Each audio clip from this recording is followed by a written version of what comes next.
You need your attribute pieces and your single loop paper, again, for this particular section. So two sets that contain the same number of elements, so we're doing more terminology here, are equivalent.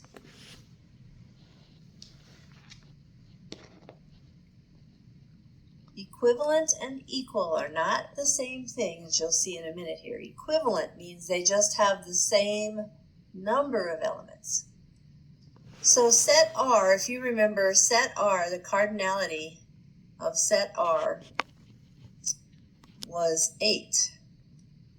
So can you name another set that has 8 elements to it? Excuse me. Yeah, we could name the set of green. All the green ones, there's 8 of those. We could name the red set. I'm sorry, we already have the red set. We could do blue. And you can tell me the last one. Obviously, I can't get a response because you're not really here. Yellow. So those are 8. Let's see, are there other ones that could be 8? How about the set of circles? We have 4 large and 4 small, so the set of circles is 8. The set of triangles. I'm going to abbreviate a little bit here. The set of diamonds. I'm going to use a D for diamonds.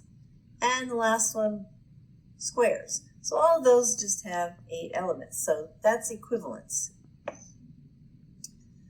Without actually counting the number of pieces in the two sets, how might you show the sets are equivalent? So this takes a little bit of thought, because most people usually, to determine how many numbers in a set, will use counting. But there's another way, and that is we could line up all the elements of our red set. So we had the large circles, the large triangle, large square, large diamond, small circle, small triangle, small diamond, small square. There. This was the red set, right? Well, let's just say, for instance, let's take the green set. Well, you would lay out, you'd have a large circle there, a large triangle, so you could match them 1 to 1. If you were to take like the circle set, you would have a large green circle, a large red circle, large yellow, large blue, and you can just match those up. So when we do that, we kind of graph or it's called a one-to-one correspondence. We can match one element of one set to one element of another. One-to-one matching. Let's do it. Let's call it that, just for the time being, since correspondence isn't quite in this lecture. Now, on the flip side, two sets are equal if and only if they contain exactly the same elements. So the if and only if statement says that two element sets are equal if they contain the same elements, or if two sets contain the same elements, then they are equal. So it goes both directions, and if you have to go into proving, then you always have to do proofs for both. So can we name a set of attribute pieces that is equal to the small pieces? So equal to the small pieces. That means it has to have the same exact elements. Well, this is kind of a trick question, because the set that is equal to small is the set of the not large. So another way of thinking about finding sets that are equal is, can you name that set in a different way? So set of small can also be named set of not large.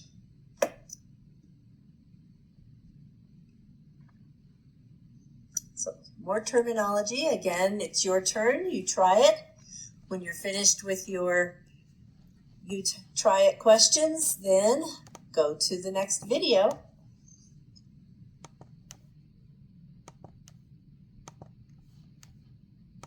Hello, Professor McPherson here with Chapter 2.1, Part 3. You'll need your attribute pieces, the double loop this time, and your Post-its for your labels.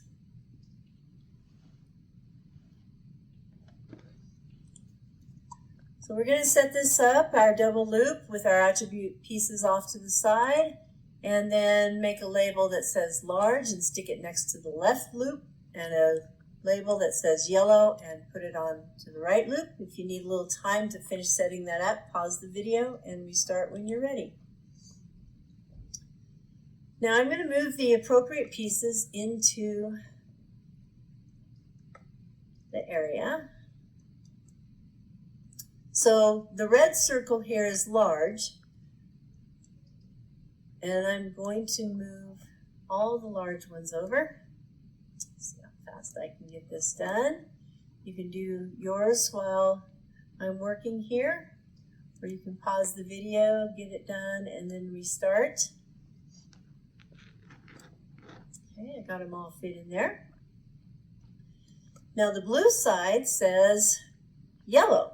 Okay, so I've got some yellows that are still out here in the universal area. So I'm going to move those in.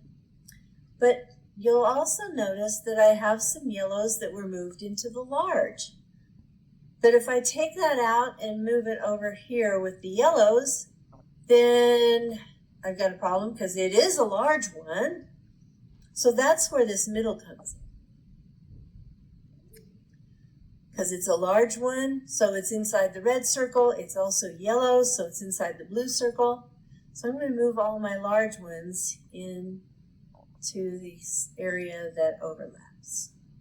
There we go. That looks like all the large pieces, all the yellow pieces. We still have a few outside, and that's fine. Those can stay in the universal set. All right, I have a picture here where what you're going to do on your paper, you don't necessarily have to draw pictures with the different colors. You can just write LBC for large blue circle, large red circle, and do all that. So that's why I put the labels in here so you can see that. Now, why must the loops be overlapping in order to place the attribute pieces correctly? It's because some of them satisfy both criteria. And if they didn't overlap, then which circle would we put them in?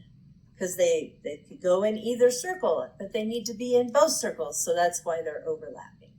Write something to that effect on your paper. Go ahead and pause the video, and when you're done, restart. All right, now we have a section on our paper that has figure 1 and 2. Let's just focus on figure 1. You'll notice that both loops are shaded. So the entire shaded region is the set of all attribute pieces that are, in this case, because I have brought the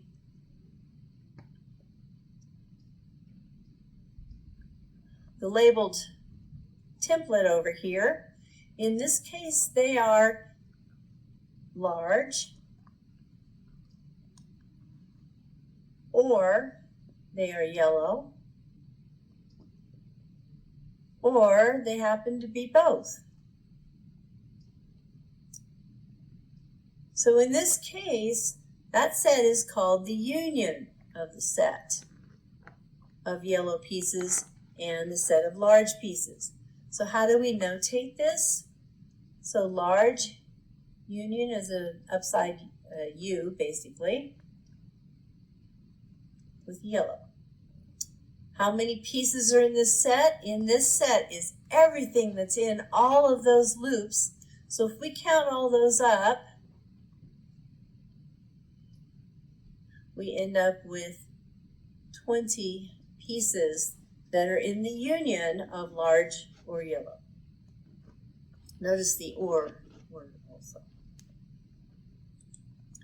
All right, figure 2 has the same thing, only this time I've labeled the different regions. The far left is A, the intersection is B, and the far right is C. Again, I have our template over here. So region B is all the pieces that are either large and yellow. They satisfy both criteria. So this is called the intersection.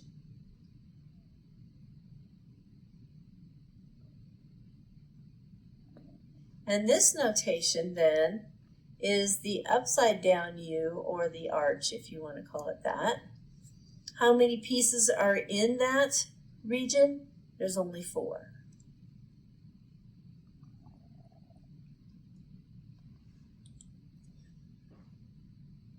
Okay, a set that has no elements is called the empty set. It's notated with a 0 with a slash, so that's why you should not use a 0 with a slash in mathematics, because it represents a 0, the empty set, not a 0. What labels could be used for loops?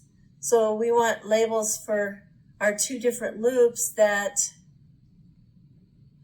where that intersection, that section B, would be empty. Well, I'm thinking any 2 colors, so I could choose all the red and all the blue. None of the red ones are also blue.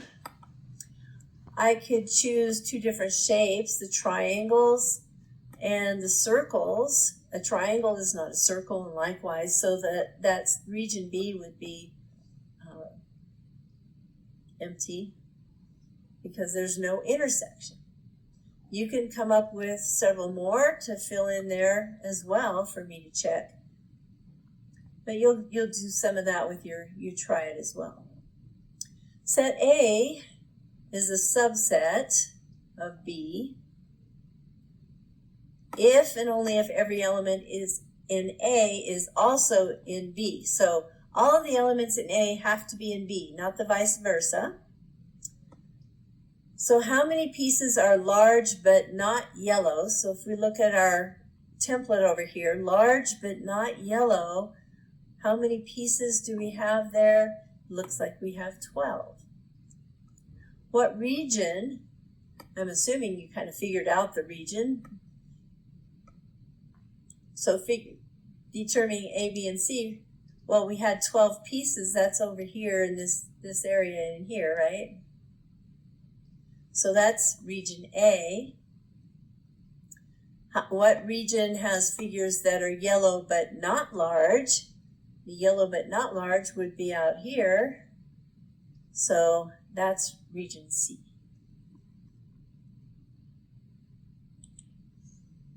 All right, so we're given all these labels, large, small, our 4 colors and our 4 shapes.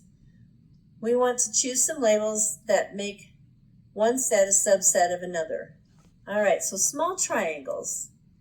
We're going to go ahead and see if we can figure out what that would be a subset of. Small triangles is a subset of triangles, right? Because the set of triangles has small and large triangles. It could also be a subset of all the small, because all of the small attribute pieces include the triangles, circles, squares, and everything. So that's a couple examples there. What about if I did large blue? Large blue would be a subset of all the blue. Large blue could also be a subset of all the large ones, maybe? because all of the large would include all 4 colors, not just blue. So I'm sure you could probably think of some more examples of that. In fact, you might want to maybe even jot another one down. All right. Elements that are not green. We're going to list this, but the notation for not green is this little squiggly line here. You may have learned in geometry that means similar. Well, for us, not is that squiggly line. So not green, and I'm going to do this kind of in a shortcut way. You should actually list them all out. We would have large blue, all the large blues. So the circle, triangle, square, and diamond, right? We would have the large reds, circle, triangle, squares, and diamonds, and the large yellows, circle, whoops, I need a yellow in there. Try to do this quickly, just so I don't run out of time on my video. Circle, triangle, square, diamond. We would also have all the small blues. I'm going to just abbreviate a little bit more. Small reds and small yellows. Again, for your worksheet, go ahead and list those all out. The sets green and not green are complementary, so we've seen this term before. Again, spelling is important. There are different ways to spell that word, but they mean different things. The items that are not small, so not small would be all elements x such that x is large. That's a way of writing it with the words. Not small, then we would have all the larges, right? And we would list all those out.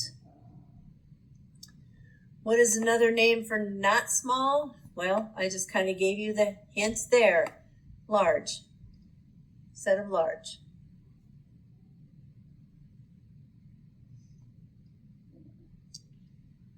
And you're going to go ahead and try this section. So reiterating and practicing those terms for the last try it section. Once you have finished and completed your entire worksheet, made it really nice and neat, listed everything out, you'll need to create a PDF document with all your pages. You are only allowed to submit one document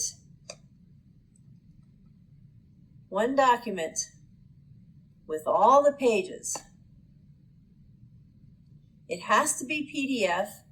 The assignment folder will only accept a PDF. I do have things on how to create your PDF documents out of photos, out of using Word or anything like that. So make sure that you submit that. Again,